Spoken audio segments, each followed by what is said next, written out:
My dad asked me, "Why don't you ever come over to visit anymore?"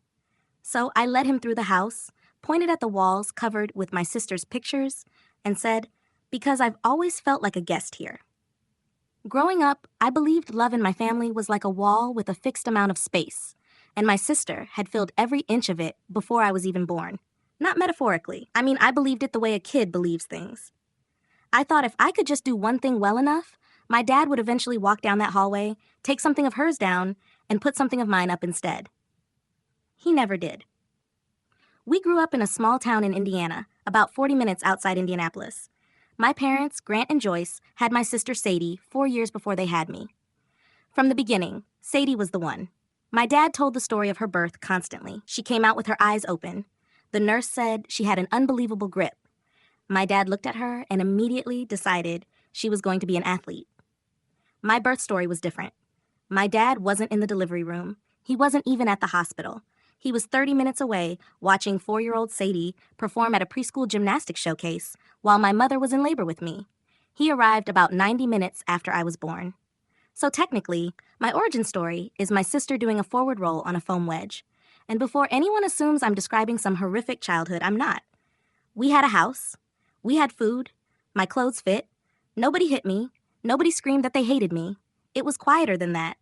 It was the kind of childhood where if you tried to explain what was wrong, an adult would tell you that you were keeping score. I heard that phrase constantly, keeping score, which was funny because my father literally kept a spiral notebook containing Sadie's gymnastics results going back to when she was 6. 11 years of scores. But when I noticed patterns in our family, I was the one keeping score. Sadie didn't just do gymnastics casually. She competed seriously. Travel teams, expensive coaching, meets in other states, the entire thing. My dad drove her 90 minutes each way to a gym on the north side of Indianapolis 5 days a week for years. When she was 9, he built a spring floor in our basement. Then he installed a bar and a low beam. He bought a chalk bucket and mounted it at her height, then moved it twice as she grew. The basement cost more than my mother's car. I know because I heard them arguing about it through the vent in my bedroom. And during one of those arguments, I heard my father say something I never forgot. Some kids only get one shot. You don't waste it. Some kids. I ran cross country. I picked it in 7th grade, partly because the only equipment I needed was shoes. No expensive gym, no travel team, no 90-minute drives. I could get myself to practice, which was useful because I was already getting myself almost everywhere else. Cross country was also the perfect sport for a kid nobody was watching. You start running, disappear into the woods for 17 minutes, then come back. My mother made it to a few meets. My father came to 2. The second was my junior year at regionals. It had rained that morning, then the temperature dropped. The last mile of the course went uphill through mud. I ran the best race of my life. In the final 400 meters, I passed 2 runners and finished 3rd. 3rd at regionals. A volunteer handed me a bronze medal. I stood there covered in mud, holding it in my fist, and immediately looked toward the parking lot for my dad's green truck. It wasn't there. He had left halfway through the race. Again. Later, I found out why. Sadie had open gym that afternoon. Not a competition. Not a qualifier. Open gym. The kind where anyone could pay $12 and use the equipment. I walked back to the team bus with the medal in my hand and sat alone near the back. I didn't tell anyone I had placed. My mother was different from my father. She wasn't obsessed with Sadie in the same obvious way. She was simply tired. Her version of love was keeping everyone fed. I'd come home late from a meet or work and find a plate in the microwave covered with a paper towel and a sticky note with my name on it. I ate every one of those plates. But a plate isn't a question. A plate doesn't ask how the race went. And the strange thing is, Sadie wasn't cruel to me. She wasn't smug. She never walked around acting like the favorite child. She was actually pretty kind. She'd bring me snacks from meets or mess up my hair on her way out the door. She just didn't see what was happening. And why would she? When you spend your entire childhood standing in the center of the light, you don't spend much time wondering what the edges of the room look like. I tried other things. Grades. I graduated high school with a 4.1 GPA and a state honors diploma. Sadie struggled academically. When she managed to raise her GPA enough to remain eligible for gymnastics, my father took the entire family to a steakhouse to celebrate. When I brought home my final transcript, he looked at it for a few seconds and said, "That's good." Then he asked me to help load the van because they were leaving early the next morning for one of Sadie's meets. I joined robotics. Our team finished second in the state. My father thought robotics was a class. He congratulated me on getting a good grade. At 15, I started working weekends on construction crews, mostly carrying materials, cleaning up, doing whatever nobody else wanted to do. I loved it. My father didn't even know I had a job for 4 months. Eventually, I stopped auditioning for his attention. There was one person in my family who behaved differently. My grandmother Lorraine, my dad's mother. She lived about 20 minutes away in a small brick house and had more ceramic geese than any human being should legally be allowed to own. Grandma Lorraine came to every cross-country meet, every one. She kept a folding chair in the trunk of her Buick specifically for my races. She would set it up somewhere ridiculous along the course, usually in the mud where almost no other spectators stood, and wait for me.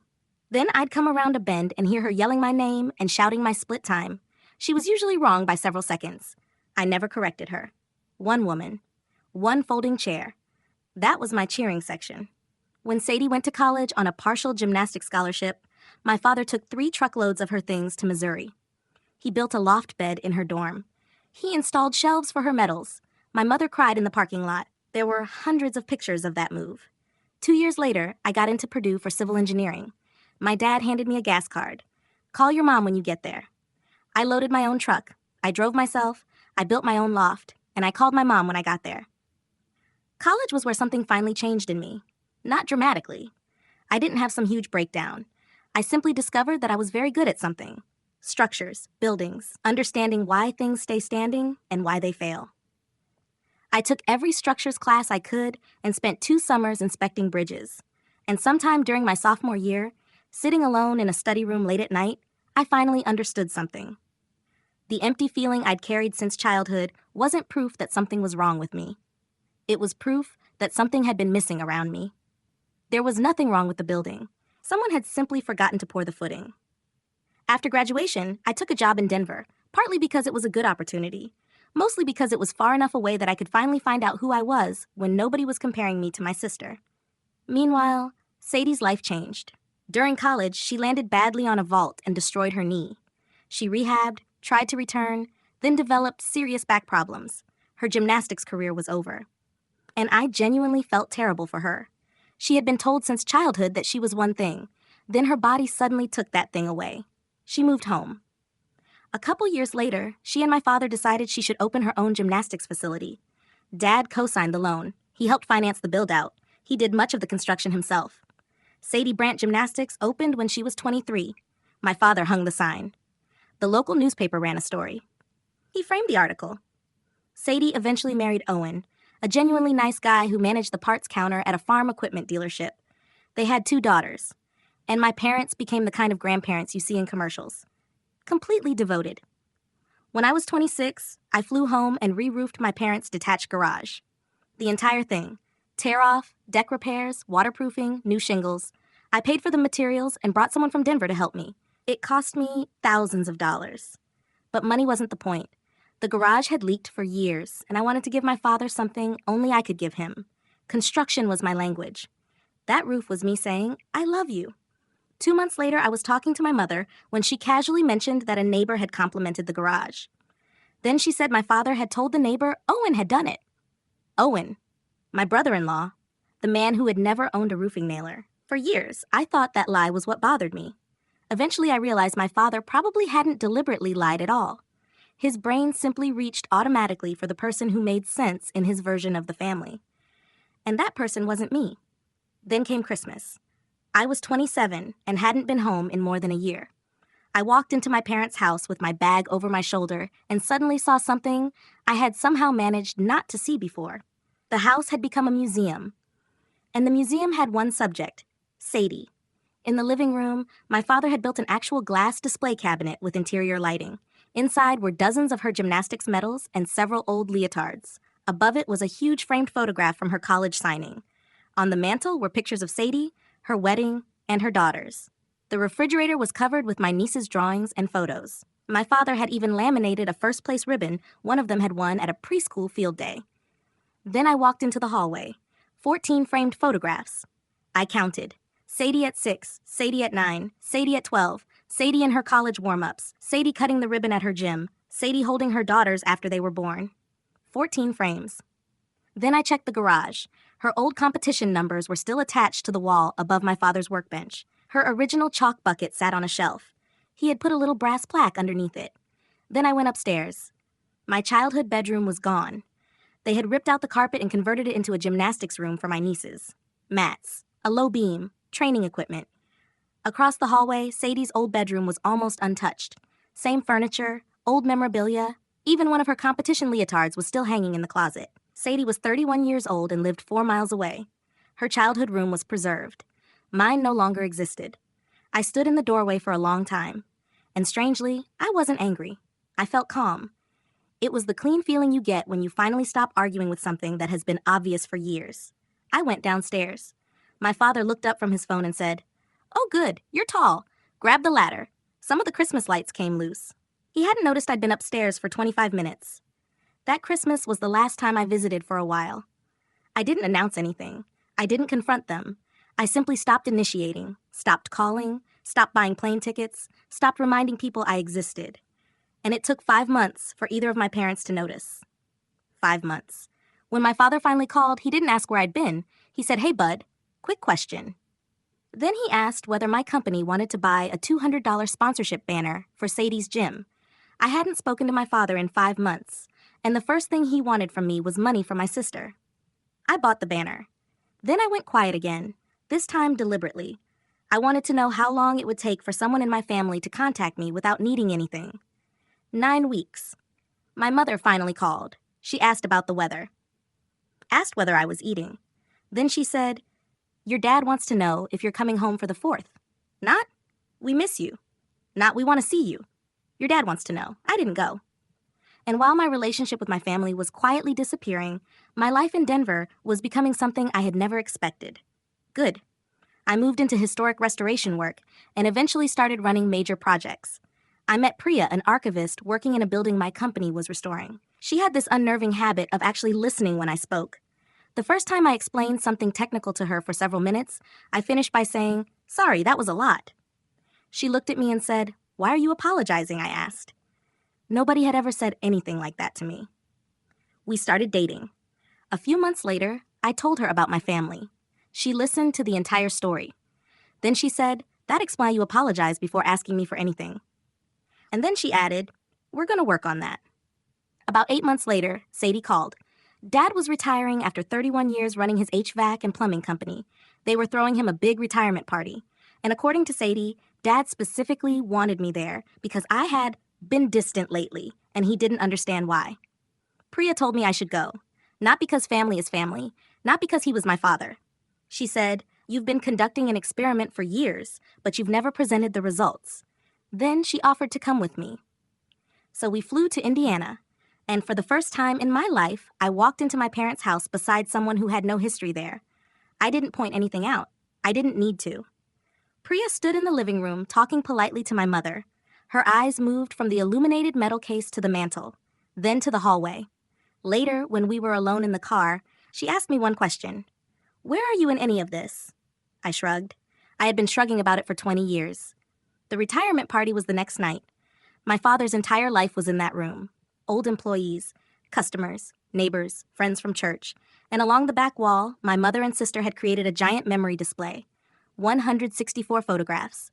Priya and I counted how many included me. 4. 4 out of 164. And one of those was a photo of Sadie at a gymnastics meet where I happened to be sitting blurry in the background. Another was a group photograph where half my body was blocked. Sadie appeared in 71. Priya stared at the wall for a while. Then she came over to me. 4. I know. "No," she said. "I work with archives. Families bring us collections all the time. Even when there's an obvious favorite, the ratios don't look like this." She looked back at the wall. 4 out of 164 isn't a preference, Nolan. That's a decision somebody made over and over again. Then my father gave his retirement speech. He thanked his employees, he thanked my mother, he thanked Sadie. And then he announced that he was handing his 31-year-old mechanical contracting company to Owen, my brother-in-law, the parts counter manager. I had a civil engineering degree and more than a decade of construction experience. My name wasn't mentioned once. I stood at the back of the room and applauded. Afterward, I went outside for air. A few minutes later, my father followed me. He was happy, really happy. He put an arm around my shoulders and said, This is something, huh? Then he looked at me. I'm glad you came, bud. You should come around more. And then he asked the question, why don't you ever come over to visit anymore? He wasn't being sarcastic. He genuinely didn't know. I looked at him for a second. Then I said, Dad, can we go back to the house? There's something I want to show you. It was a 9-minute drive. Priya came with us. My mother followed in her car with Sadie and Owen because apparently nobody in my family could let two people go somewhere alone without finding out what was happening. So by the time we reached the house, there were 6 of us standing inside. I took my father to the refrigerator first. Look at this. He frowned. It's the fridge, Nolan. No, look at what's on it. My niece's drawing. Another drawing from my other niece. A picture of Sadie and Owen, a magnet from Sadie's gym, the laminated preschool ribbon. He stopped smiling. Then I took him into the living room. I pointed at the illuminated display case, dozens of medals, the leotards, the giant signing photograph. Then the garage. Sadie's competition numbers above his workbench, the chalk bucket, the brass plaque. Then I took him into the hallway, and I went frame by frame. Sadie at 6, Sadie at 9, Sadie at 12, Sadie in college, Sadie at the gym opening, Sadie with her daughter. I kept going, 14 frames. When I reached the end, I turned around. My father was standing there holding his beer. My mother and sister were behind him. Priya stood near the stairs. I looked at my dad. Show me one thing of mine. Nobody moved. One picture, one drawing, one medal, one piece of paper, anything in this house that proves I grew up here. He opened his mouth. Nothing came out. I waited. Then I said, I ran cross country for 6 years. You saw 2 races. I graduated with a 4.1. I went to Purdue. I'm running major restoration projects. I re-roofed the garage you're parked next to, and you told the neighbor Owen did it. Owen stared at the floor. And there isn't one thing in this house that says I exist. My mother finally stepped forward. Nolan, you're being dramatic. This is your father's night. Don't ruin this. That sentence almost impressed me. I had just walked them through 30 years of evidence, and somehow the problem was still that I had pointed at it. Then Priya spoke. She had barely said 40 words to my mother all weekend. Joyce, there were 164 photographs on that wall tonight. My mother looked at her. He was in 4. I counted them. Silence. That isn't dramatic. That's an inventory. My sister covered her mouth. My mother went pale, and my father still said nothing. The silence lasted long enough that it became an answer. So I said, I'm not ruining anything. This was ruined a long time ago. You just didn't notice because you were always looking at the other end of the hallway. Then I took Priya's hand and left.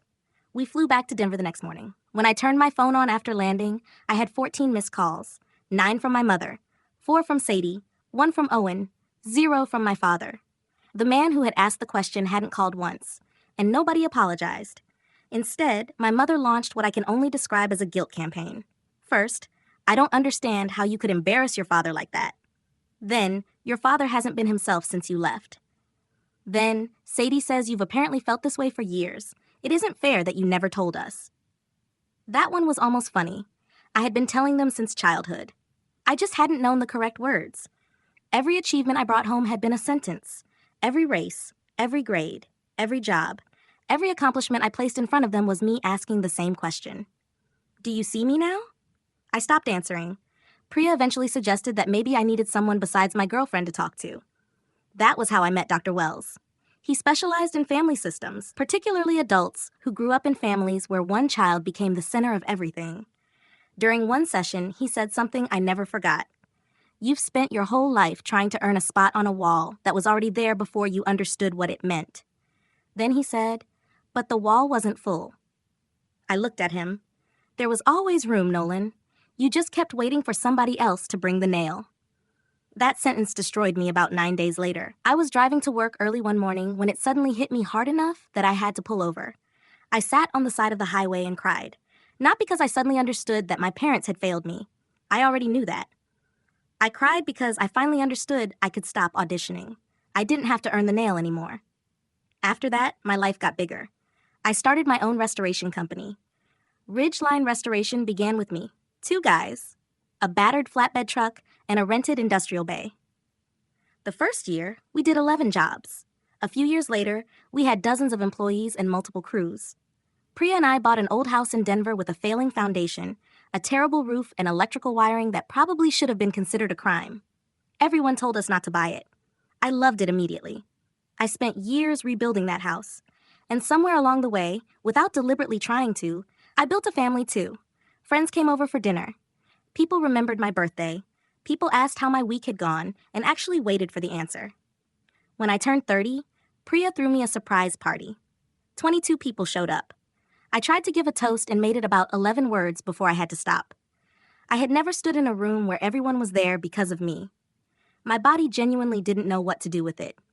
At work, I developed a habit. At the end of every project, I walked the finished job with the person who had done most of the work.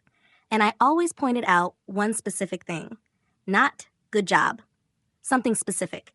That transition is the cleanest one on the building. That repair is exactly right. I saw what you did there. Because I had learned something.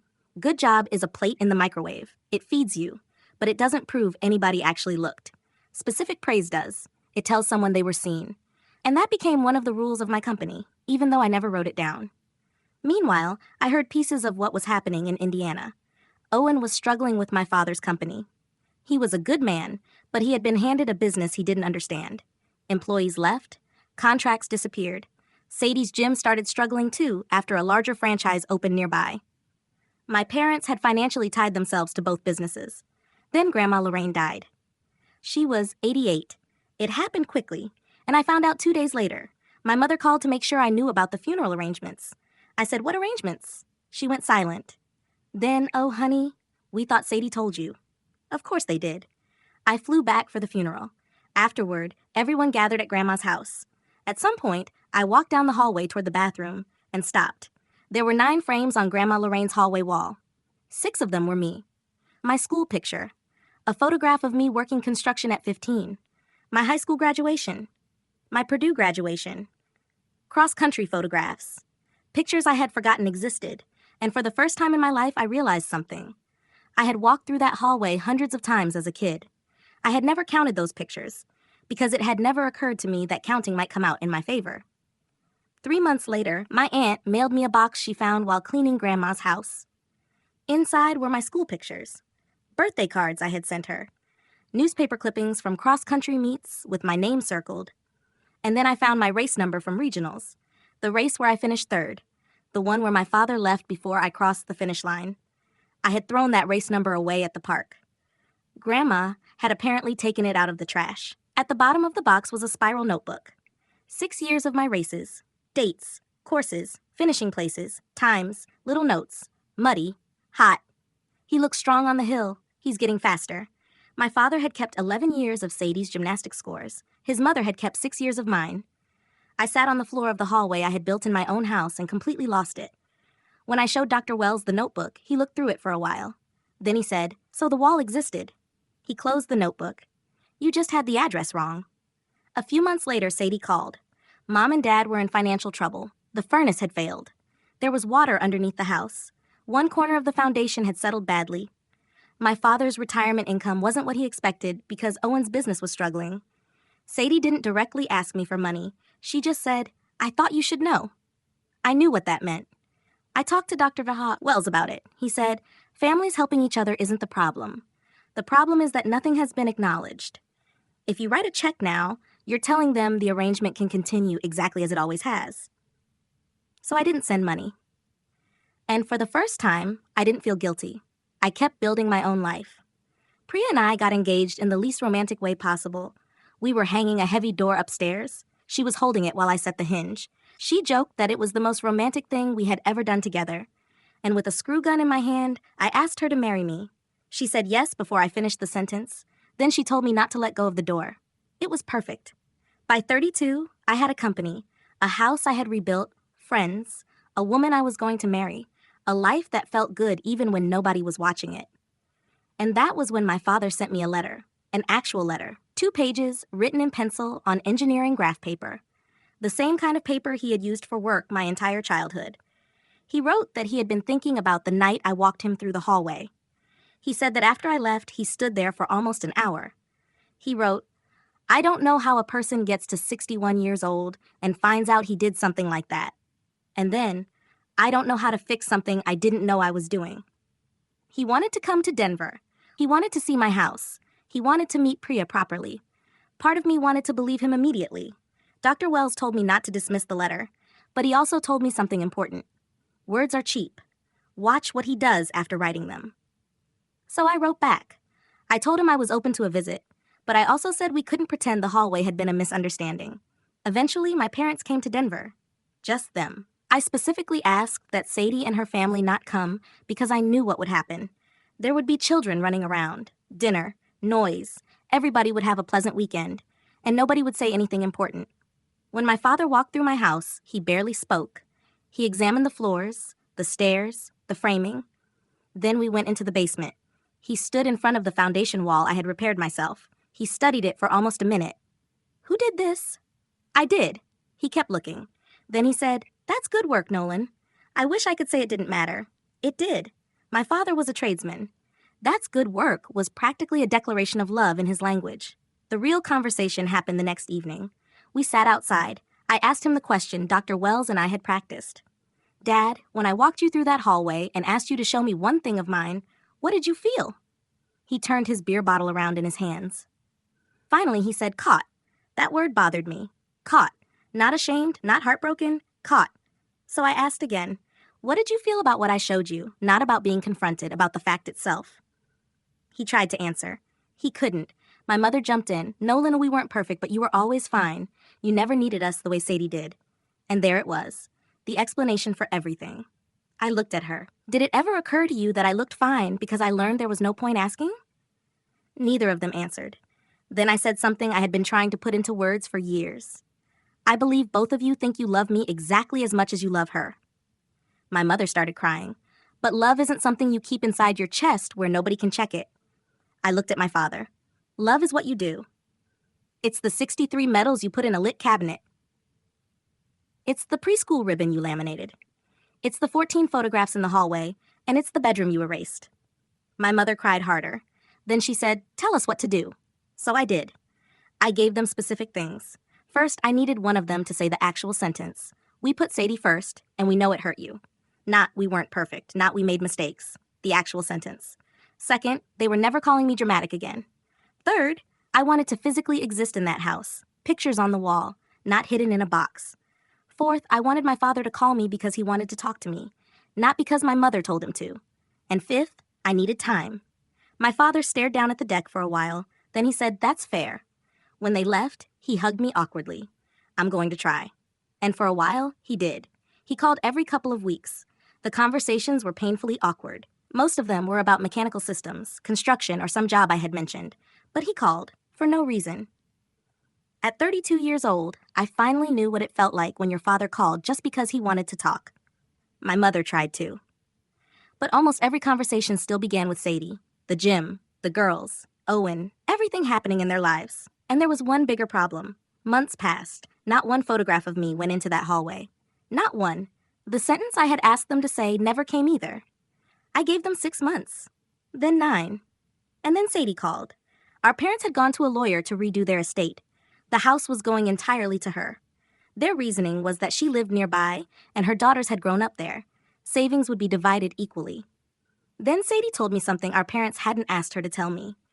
There basically were no savings, and the house had been used as collateral for debt connected to her gym.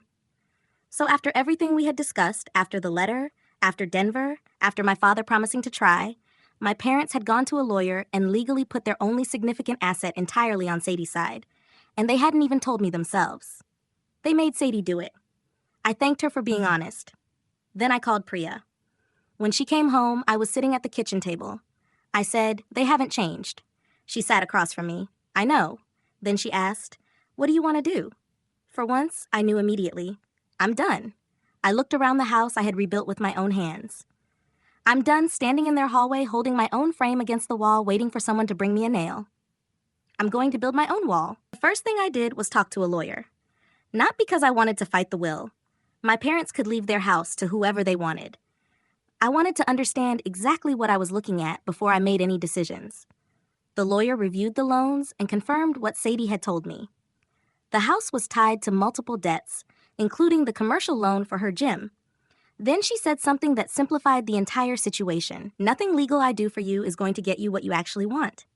I looked at her. What you want is for somebody to say one sentence out loud. She was right.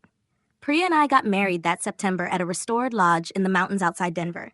About 80 people came, her family, my friends, people from my company, the people who had actually shown up in my life. I didn't invite my parents. I didn't send them some dramatic letter explaining why. I simply didn't send 2 invitations. Sadie found out about 6 weeks before the wedding. She called me. "Nolan, this is going to destroy Dad." "I know." There was a pause. "And that isn't mine to carry anymore." Then she asked, "Do you want me there?" That surprised me.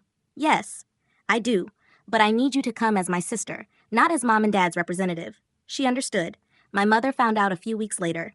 She called me crying. "How could you do this to your father? A father has a right to see his son get married. We've been trying so hard." I let her finish. Then I asked her 3 questions. "It's been 9 months since you sat on my deck. Has one photograph of me gone into that hallway?" Silence. "Has either one of you said the sentence I asked you to say?" More silence. "And after all of that, you went to a lawyer, left the house to Sadie, and made her tell me. Which part of that was trying?" She had nothing. So I said, "I'm not punishing you. I'm protecting one day of my life. Punishment would be about you. This is about me." She told me I would regret not having my father at my wedding. Maybe she was right. But I had spent most of my life regretting all the places he hadn't shown up. At least this time, I got to choose. 2 days later, my father called. He talked about work for a while. Then there was a long pause. "Your mother told me about the wedding." I waited. He said, "I know why." That was all. The wedding was perfect. Not because everything looked perfect, because every person in that room had chosen to be there. Priya came down the aisle and I completely lost it. Sadie came alone. During the reception, she found me outside. "I need to tell you something." She looked terrified. "I've walked down that hallway my entire life. I never counted the pictures." I didn't say anything. "I'm sorry, Nolan." Then she said something nobody else in my family had ever been willing to say. "I was a kid when this started, but I haven't been a kid for a long time." That mattered. More than I expected. After the wedding, my mother sent a congratulations card. There was no apology. My father sent a box. No note. Inside were his old pipe wrenches, a screwdriver he'd owned for decades, and the 4-foot level he had used throughout his career. His initials were scratched into the metal. My father couldn't write what he felt, so he sent me the tools he had used to build his life. I hung the level on the wall in my office. I've never used it. 5 months later, everything in Indiana started collapsing. Owen lost my father's company. He didn't destroy it intentionally. He simply ran out of money. The trucks went back. Employees disappeared. A business my father had spent 31 years building closed in a week. That also meant the retirement payments my father had expected from the business stopped. Then the house got worse. The foundation settled further. Water collected underneath it. Part of the sill plate began rotting, and the furnace failed in December. Sadie's gym was struggling too. The bank was getting nervous. Then Sadie called me. Her voice sounded exhausted. "Mom asked me to call you." Of course she had. But then Sadie stopped and said something different. "Nolan, I know this isn't fair." I didn't speak. "I know they keep putting me in the middle, and I keep letting them." She took a breath. "I'm not calling to ask you for money. I honestly don't know what to do." For the first time, I thought about what being the favorite child had cost her. I had spent my life believing Sadie got everything, and in many ways she had. But she had also become responsible for keeping the entire family system alive. She was the messenger, the mediator, the person my parents hid behind. So I told her I would come look at the house. "I'm not promising money. I'm not promising repairs. I'm coming because I'm the only person in this family who can tell you what is actually wrong with it." She said, "Okay." Then quietly, "Thank you for not making me explain it." I flew to Indiana in February. My father was standing in the driveway when I arrived. He had his coat on and looked like he'd been waiting there for a while. I got my tools out of the rental car. "I want to see the crawl space first." He nodded. For the next 6 hours, I treated the house like a client's property. I inspected everything: the foundation, drainage, moisture, electrical, roof, crawl space. The northeast corner had dropped badly. Water had been sitting underneath the house. Wood was beginning to rot. A footing installed decades earlier was undersized and failing. My father followed me almost the entire time. He barely spoke. At one point, he handed me the wrong pry bar. I said, "The flat one." He went and got it. No argument, no advice. Around the 4th hour, he stopped trying to help and just watched. When I finally crawled out from underneath the house, filthy and exhausted, he stood in the driveway looking at me. Then he said something I had never heard from him before. "You're better at this than I ever was." I said, "Thanks." And I need to be clear. It didn't fix anything. Because your father telling you at 32 that you're good at something is not the same thing as having your father watch you become good at it. That night, I went back to my hotel and wrote a professional assessment. The next morning, I put the report on my parents' kitchen table. My mother was there. Sadie came over. My father sat across from me. I turned the report toward him. That's what's wrong with the house. Then I showed him the number. About $140,000 to make the house structurally sound, dry, and safe again. My mother stared at it. Then I said, I have the money. Everybody looked at me. So this isn't about whether I can help. I put my hands on the table. It's about whether I will. My mother started to speak. I stopped her. Before anybody says anything, I need you to listen. I've spent my entire life in this house, and I've never once had the floor. Nobody interrupted, so I continued. When you came to Denver, you asked what I needed from you. I gave you 5 specific things. I asked one of you to admit that you put Sadie first. You didn't. I asked to physically exist in the hallway. I still don't. I asked you to stop calling me dramatic. That didn't happen either. And then you went to a lawyer and left the house entirely to Sadie. I looked at my parents, and you didn't even tell me yourselves. Then I explained the financial part. The house wasn't just their house anymore. It was collateral. Any money I put into it would improve an asset securing debts connected to Sadie's gym. If that business fails, the bank can still take this house. I looked at my father. So understand what you're asking me to do. You're asking me to spend $140,000 repairing a house where my bedroom became a gymnastics room. A house with a lit cabinet full of Sadie's medals. A house where her childhood bedroom is preserved. A house where there still isn't a single picture of me in the hallway. I paused. You're asking me to underpin a monument to your favoritism. Nobody moved. My mother covered her mouth. Sadie stared at the table. My father put both hands flat on the report. Then he said, You're right. I waited for the rest. There was no but, no excuse, no explanation, just, you're right. Then he looked directly at me. And finally, after all those years, he said it. We put your sister first. Nobody breathed. We put her first from the day you were born, and we knew we were doing it. His voice started breaking. We did it anyway. Then, and it hurt you. I couldn't move. He continued. I've known since that night you walked me through the hallway. He looked down. I couldn't say it because I didn't think I could say something like that out loud and still look at myself afterward. He looked old, not 63, 80, and suddenly I was 17 again, standing at the end of that cross-country chute in the rain, mud on my legs, bronze medal in my hand, looking for a green truck that wasn't there. Except this time somebody finally showed up. I let the silence sit. Then I said, okay. My mother looked at me. I'm going to fix the house. She started crying. But not because I owe you. I looked at all 3 of them. I need everyone at this table to understand that. I'm doing it because I've decided I can live better with having done it than with walking away. But there are conditions. I turned the report over. First, my company does the work. Second, my lawyer protects the value of what I put into this property so it can't disappear into somebody else's debt. Third, the estate plan gets changed. 2 children, equal. Sadie immediately nodded. Fourth, what you just said gets written down. My father looked confused. You're going to want to soften it later. Mom is going to want to explain it. I don't want an explanation. I want the truth. And fifth, photographs of me go into that hallway. My mother wiped her face. Not hidden somewhere else, in the hallway.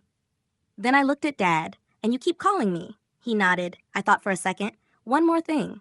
They waited. Thanksgiving is at my house this year. My mother blinked. In Denver, I looked at both of them. You're going to sit at my table and meet the people in my life. Not so I can prove something. So you can finally see what you missed. They came. Priya cooked enough food for a small army. My friends came. People from Ridgeline came. My parents sat at the table for hours, watching people tell stories about me that they had never heard. Stories about jobs, camping trips, birthdays, the early days of my company. My father laughed with the men I worked with.